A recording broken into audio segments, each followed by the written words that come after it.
تمہارے یہاں دعوت، تمہارے یہاں دعوت، تمہارے یہاں، سب کے یہاں میں نے دعوت کھایا ہے ایک ہی ٹائم میں. ایسا کیسے ہوتا؟ کہ دیکھو درخت کے اوپر، اور درخت کے ہر پتے پہ غوث اعظم نظر آ گئے. اور جیسے ہی دیکھا اور سب گر گئے قدم. میرے ہاں صحیح کہہ رہا ہے. یہ جماعت کے لوگ نہیں مانیں گے، لیکن مانے یا نہ مانے، پھر کرامت کہتے کس کو ہے، عظمتیں کہتے کس کو ہیں؟ حضرت عیسیٰ علیہ السلام نبی ہے، 40 دن کی عمر میں انی عبداللہ اور آتانی الکتاب اتنی بڑی عربی بول رہے ہو کہ میں اللہ کا بندہ ہوں، بہترین انداز میں بول رہے ہیں قوم کے سامنے. 40 دن کا بچہ، 4 مہینے کے بچے کو ٹھیک سے رونے نہیں آتا، وہاں 40 دن ہے اور بول رہے ہیں کہ میں نبی ہوں گا.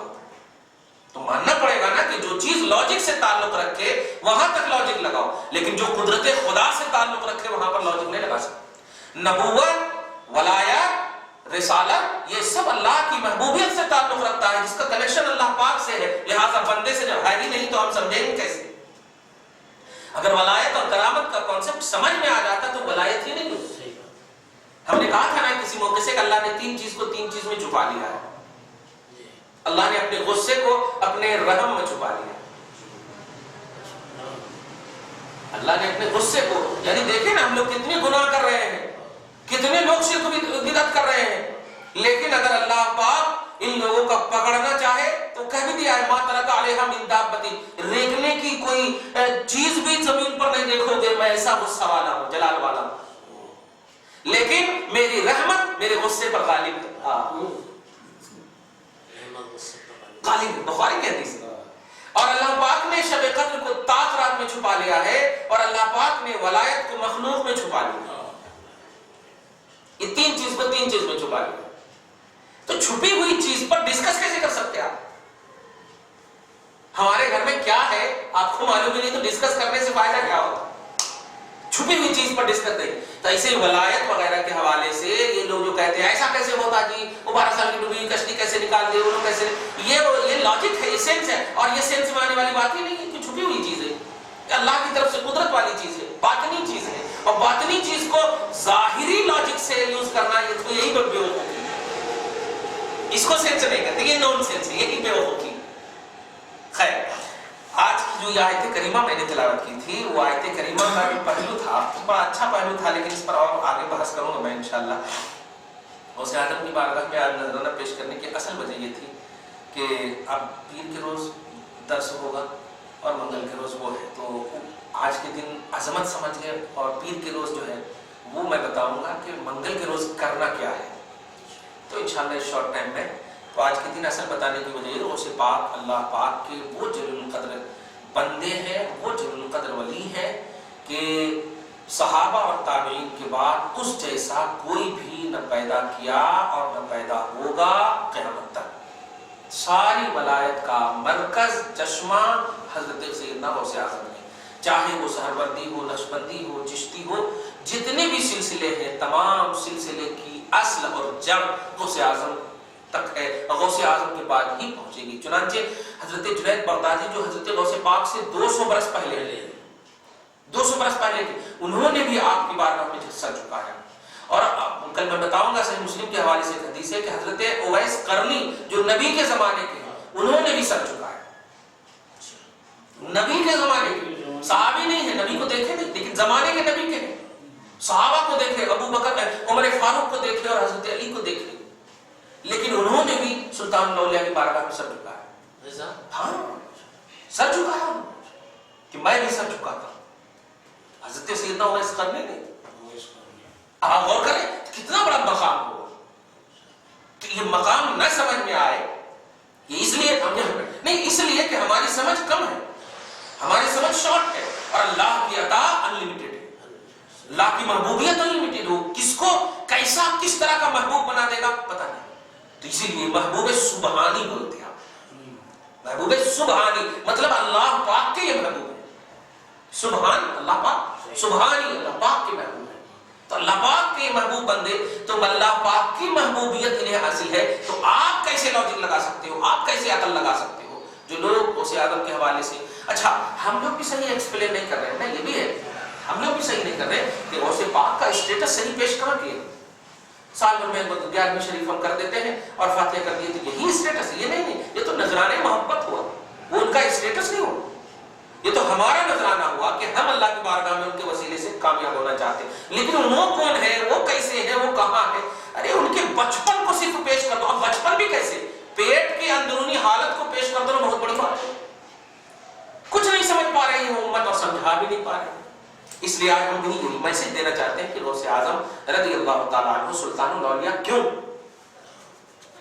عبد القادر سلطان الاولیاء کیوں اور کیسے, یہ ان کی وجہ یہ ہے کہ وہ ایمان کامل اور تقوی کامل دونوں پر فائز ہے. اور سب سے بڑی بات اس درس میں تو خاص طور سے ہم یہ میسج دینا چاہ رہے ہیں کہ 6 کتابیں عربی میں لکھی, تفسیر الجیلانی کا مطلب غوث پاک کی تفسیر, اور ایسی تفسیر کے جمہور بھی اس پر ناز کریں,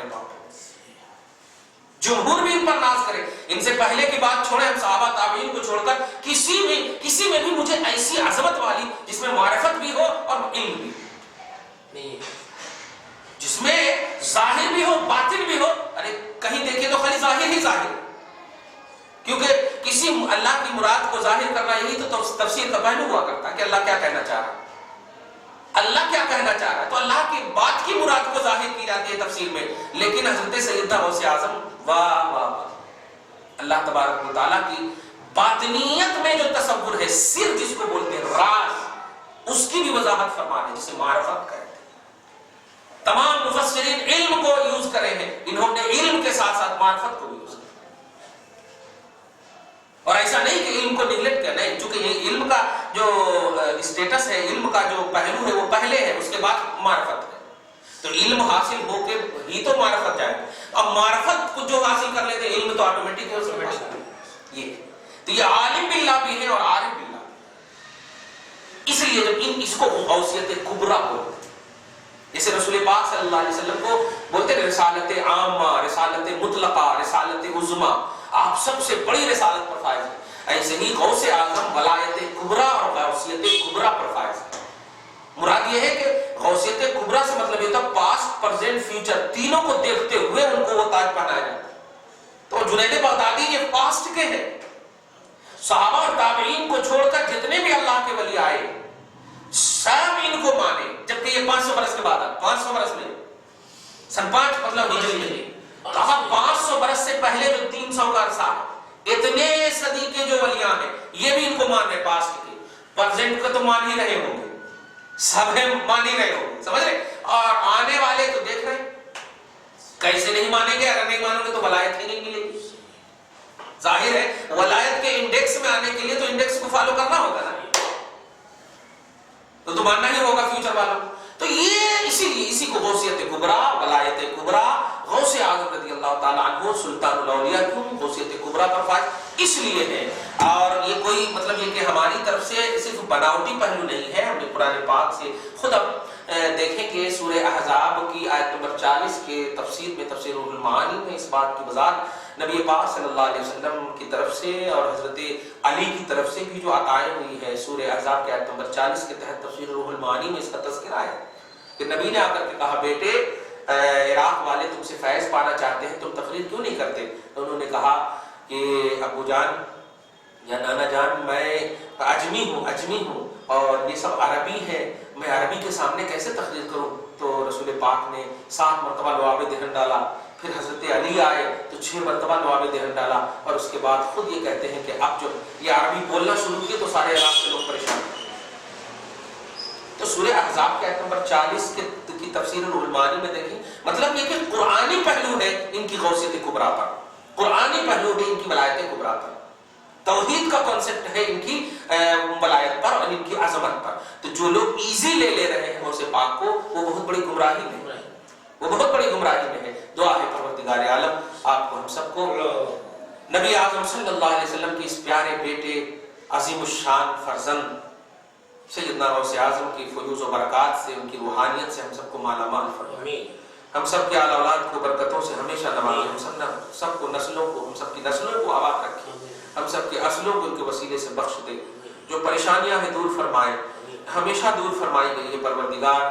ہم میں کمی ہے تو کمی کو دور فرما دے, لیکن تیری بارگاہ میں اس محبوب بندے غوث کبریٰ پر فائز سیدنا شاہ عبد القادر جیلانی رضی اللہ تعالیٰ عنہ کے وسیلے تیری بارگاہ میں مقبول ہیں. اس مقبولیت کے صدق و طفیل میں ہم سب کی نیک اور جائز تمناؤں کو پوری فرما, ہماری پریشانیوں کو دور فرما, ہم سب کے گھر بار میں اور اولاد میں برکتیں عطا فرما, جو بھی آرزویں ہیں جو بھی مشکلات ہیں دور کرتے ہوئے آرزوؤں کی تکمیل فرما.